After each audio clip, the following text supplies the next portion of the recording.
राधे राधे। मैं आर्यल मौर्य कक्षा 6 हिंदी मंजरी में संकलित परचेष्टम व्याकरणम के अंतर्गत आप सभी का स्वागत है।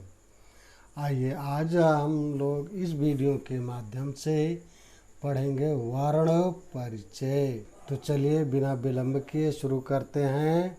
संस्कृत भाषा में वर्ण दो प्रकार के होते हैं, स्वर और व्यंजन। इन्हें क्रमशः अच और हल भी कहते हैं, अर्थात स्वर को अच और व्यंजन को हल भी कहते हैं। इस बात को आपको स्मरण में रखना होगा। ये प्रश्न पूछा जा सकता है, अच किसे कहते हैं या हल किसे कहते हैं। तो आपको स्वर अच का तात्पर्य स्वर और हल का तात्पर्य अगर व्यंजन नहीं मालूम रहेगा तो आप कर नहीं पाएंगे। तो चलिए आगे बढ़ते हैं।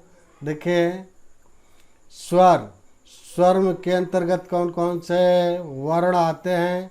देखिए अ, ये ह्रस्व आ है, ह्रस्वी, ह्रस्व और ह्रस्वरी और री, ये सभी ये इतने ह्रस्व के अंतर्गत आते हैं।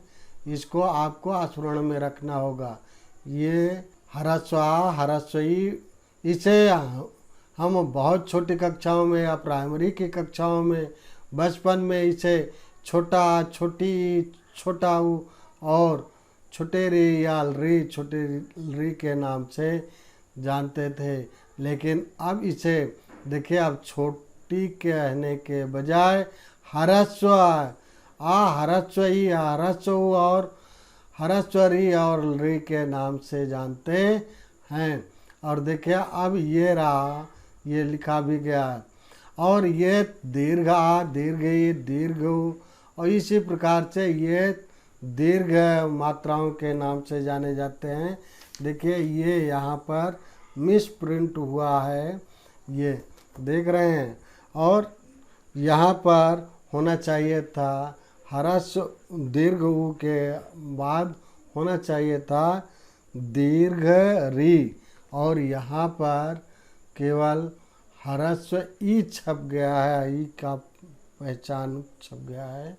और यहाँ ये दीर्घ स्वर के अंतर्गत आते हैं, दीर्घ अच भी कह सकते हैं। और देखिए ए, ऐ, ओ, औ, ये दीर्घ संयुक्त स्वर हैं, यानी ह्रस्व और दीर्घ स्वर के मेल से ये बने हैं, इसीलिए इसे दीर्घ संयुक्त स्वर कहते हैं।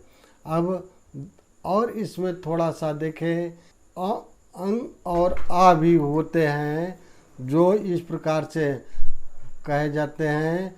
अंग को जो देखिए ये बिंदी लगी है ऊपर, ये अनुस्वार हैं, ये चिन्ह है।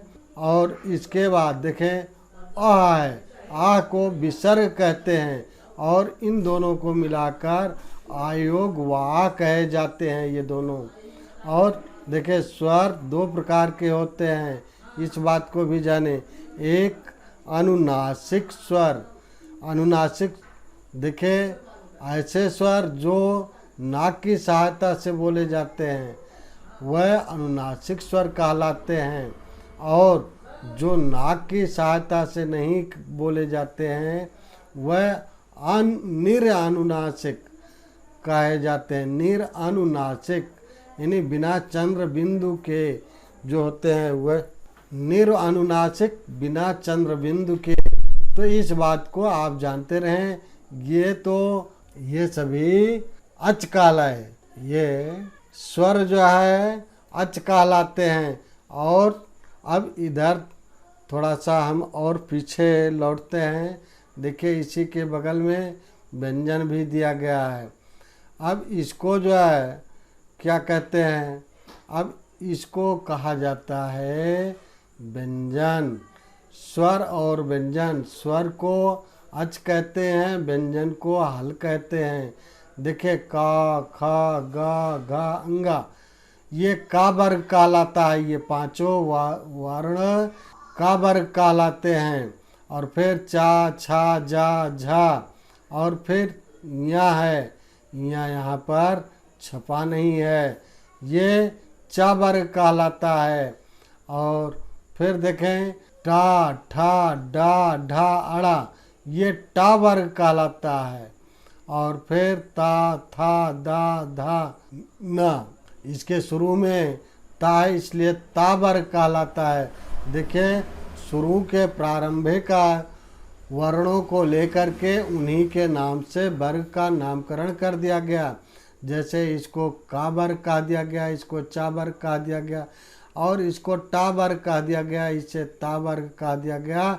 ऐसे ही पा वर्ग है, देखे पा फा बा भा मा, ये पा वर्ग कहलाया।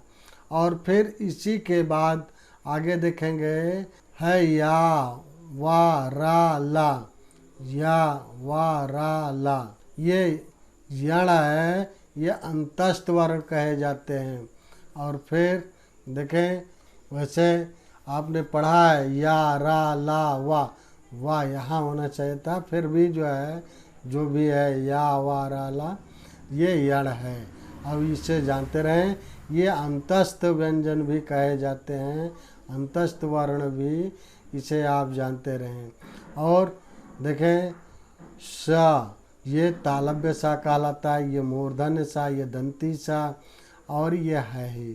देखिए स ख सा ह सा स ह, ये सल कहलाते हैं। देखिए इसे ऊष्म वर्ण कहे जाते हैं। ये चंद्रबिंदु इधर वाला यहाँ से दिया गया है, ये इधर छप गया है क्योंकि ये यहाँ होना चाहिए था। इन्हीं जो वर्ण, जो स्वर चंद्रबिंदु से युक्त नहीं होते हैं, जो चंद्रबिंदु से युक्त होते हैं वह स्वर वह अनुनासिक कहलाते हैं, और जो बिना चंद्रबिंदु के होते हैं वो निरअनुनासिक कहलाते हैं। ये सचमुच में यहाँ होना चाहिए था, सा ख सा ह के पहले होना चाहिए था, छप गया वहाँ है, कोई बात नहीं। अब आप इतने समझदार हैं।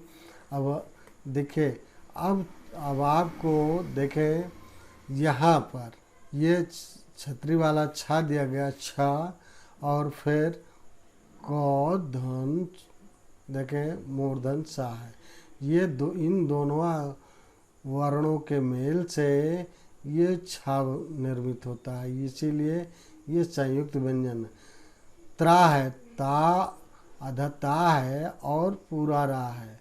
जैसे यहाँ अर्ध का है और पूर्ण मूर्धन सा, तब जा कर के छा बना है।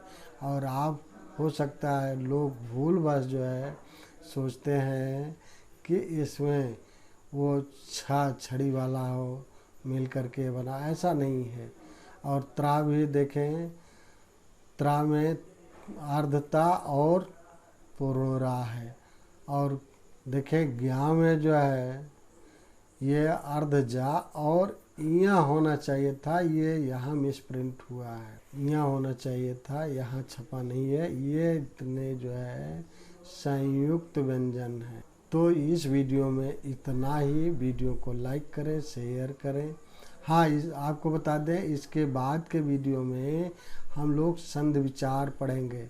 और इस वीडियो में इतना ही। वीडियो को लाइक करें, शेयर करें।